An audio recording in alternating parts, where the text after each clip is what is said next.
ওয়ালা নাওম, সারা বিশ্বের একচ্ছত্র মালিকানা আমার হাতের মুঠায়। তন্দ্রা, নিদ্রা, ক্লান্তি, অবসন্ন, বিষণ্ণতা কোনো কিছু আমাকে স্পর্শ করতে পারে না। আমি এমন ইলা, আমি এমন রব, ঘুম তো দূরের কথা, কোনো ক্লান্তিও আমাকে স্পর্শ করতে পারে না। বলেন সুবহানাল্লাহ।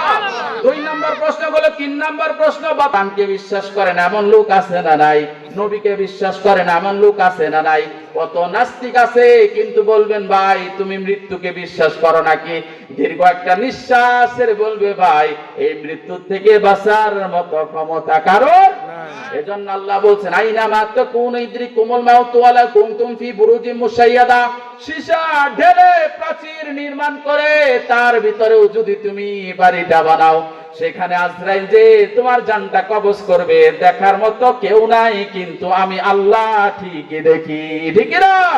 এজন্য আমরা যখন কবরে লাশ রাখি বুকের উপর হাত দিয়ে কি বলি? বিসমিল্লাহি ওয়া আলা মিল্লাতি, এই পড়েন না পড়েন বিসমিল্লাহি ওয়া আলা মিল্লাতি রাসূলিল্লাহ। যখন আবার মাটি দেই, মিনহা খলাকনাকুম ওয়া ফিহা নুঈদুকুম ওয়া মিনহা নুখরিজুকুম তারাতান উখরা।